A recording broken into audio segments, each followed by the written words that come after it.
Bonsoir tout le monde. Je suis Antoine. Gabriel, j'ai une question qui me trotte dans la tête depuis plusieurs jours. Quelle aventure aimerais-tu essayer dans ta vie? Moi, j'ai tellement d'idées que je ne sais pas par où commencer. Bonsoir et bienvenue dans Waspoken French, cher auditeur. Oh, Antoine, quelle question passionnante. J'adore parler d'aventure et de rêves. Moi, j'aimerais essayer la plongée sous-marine. Et toi? La plongée sous-marine. Excellente idée. Moi, je rêve de faire un voyage en montgolfière. Imagine, voler doucement dans le ciel, regarder le paysage d'en haut, sentir le vent. Ça doit être magique. Un voyage en montgolfière? Quelle belle image. Chers auditeurs, nous aimerions connaître vos rêves d'aventure. Quelle aventure aimeriez-vous essayer? Écrivez-nous dans les commentaires. Tu sais, Gabriel, j'ai toujours eu peur d'auteur. Mais paradoxalement, l'idée de voler en montgolfière me fascine. C'est différent d'un avion. C'est plus lent, plus paisible. On a le temps d'admirer. C'est vrai? La montgolfière, c'est plus contemplatif. Et pourquoi tu n'as pas encore essayé? Qu'est-ce qui t'arrête? Honnêtement, la peur et aussi le prix. Les vols en montgolfière coûtent assez cher. Mais je me dis que c'est un investissement dans les souvenirs. Une expérience qu'on n'oublie jamais. Un investissement dans les souvenirs. J'aime cette façon de voir. Et où aimerais-tu faire ce vol? Dans quelle région? J'aimerais survoler la Loire, avec ses châteaux, ses vignes, ses petits villages. Ou peut-être la Provence avec ses champs de lavande. Tu imagines les couleurs vues du ciel? Les champs de lavande vus du ciel. Ça doit être violet à perte de vue. Magnifique. Et moi, pour la plongée sous-marine, j'aimerais découvrir les récifs coralliens. Tous ces poissons colorés. Les récifs coralliens? C'est un autre monde? Mais dis-moi, tu sais nager au moins? Oui, je nage, mais pas très bien. C'est justement ça qui m'inquiète un peu. Il faudrait que je prenne des cours avant. Et toi, tu as le vertige.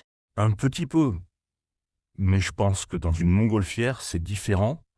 On est dans un panier, on se sent plus en sécurité. Et puis on monte doucement.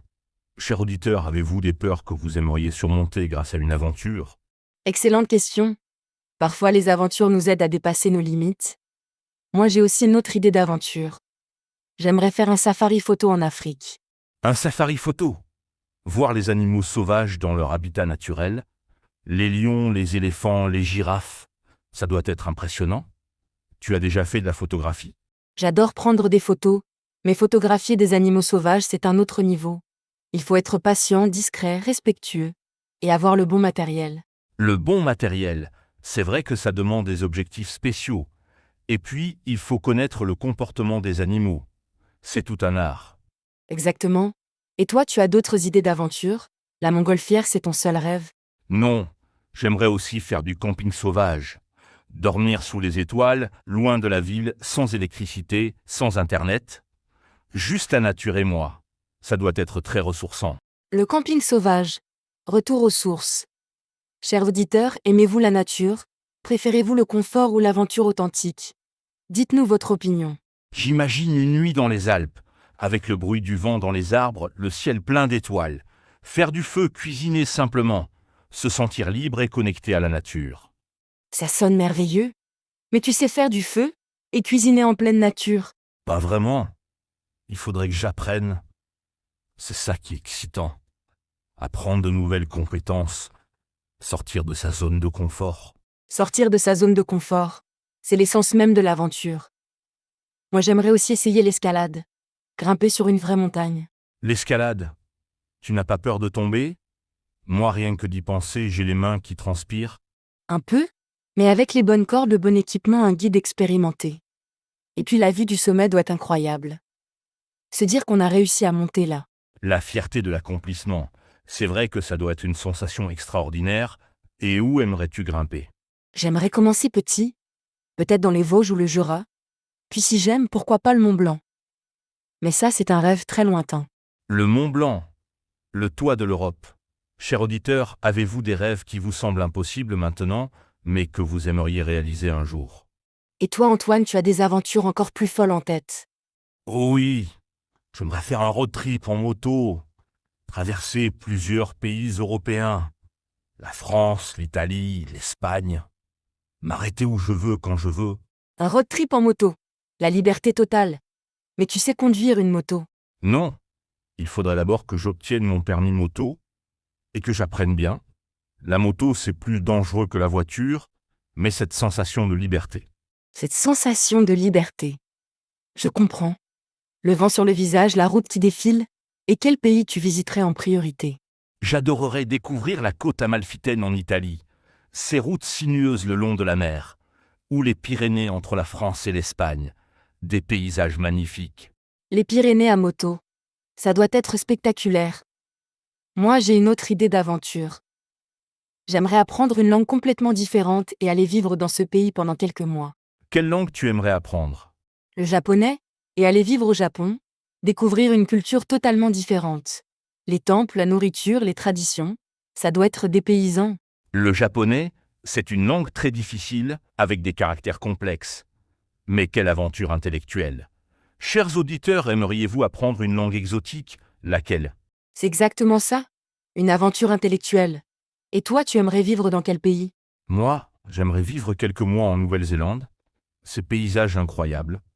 Les montagnes, les fjords, les plages. Et les gens ont l'air si accueillants. La Nouvelle-Zélande, le pays du Seigneur des Anneaux. Tu pourrais faire de la randonnée, du kayak, toutes sortes d'aventures outdoor. Exactement. Et j'aimerais aussi essayer des sports extrêmes là-bas. Peut-être le saut à l'élastique. Même si j'ai peur, j'aimerais essayer une fois dans ma vie. Le saut à l'élastique. Là, tu me dépasses. Moi, je ne pense pas que j'aurai le courage. Mais c'est admirable de vouloir surmonter ses peurs. C'est ça l'idée. Faire quelque chose qui nous fait peur pour découvrir qu'on est plus courageux qu'on ne le pense. Et toi, tu as des aventures qui te font vraiment peur.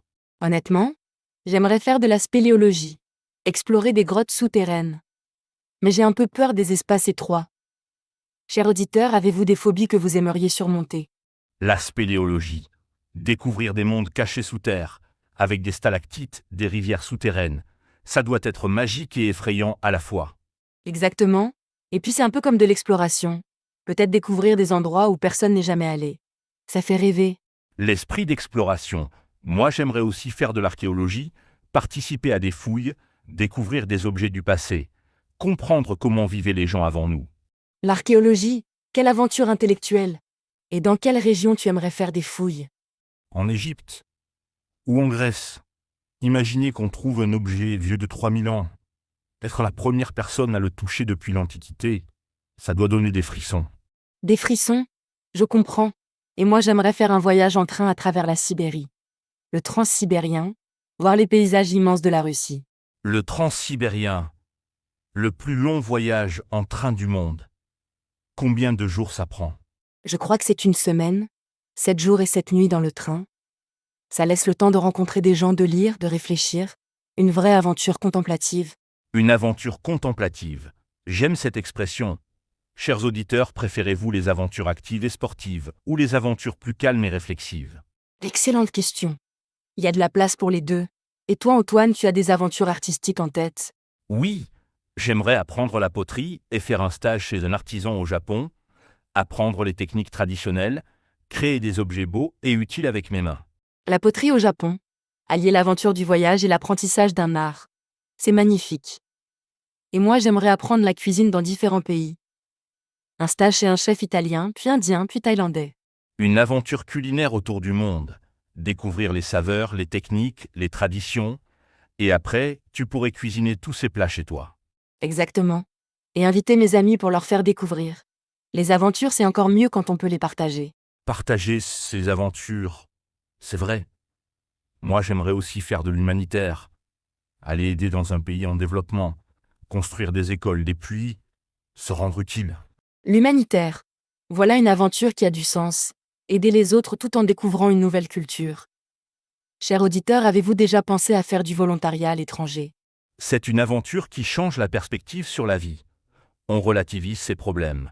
On apprend la gratitude et on fait une vraie différence. Une vraie différence? Et toi, tu as pensé à quel pays ou quel type de mission? J'aimerais enseigner le français en Afrique, partager ma langue avec des enfants motivés, voir leurs yeux briller quand ils comprennent. Ça doit être extraordinaire. Enseigner le français? Tu serais un ambassadeur de notre belle langue. Et moi, j'aimerais participer à la protection des animaux sauvages. Peut-être dans une réserve en Afrique. Protéger les animaux, c'est noble. Et ça va bien avec ton rêve de safari photo. Tu pourrais combiner les deux. C'est vrai? Photographier les animaux pour sensibiliser à leur protection. Donner un sens à sa passion. Et toi, tu penses réaliser quand ton rêve de montgolfière? J'espère l'année prochaine, pour mon anniversaire. Je vais commencer à économiser. Et toi, la plongée? Cet été, je vais d'abord prendre des cours en piscine, puis peut-être la Méditerranée pour commencer. Il faut progresser étape par étape.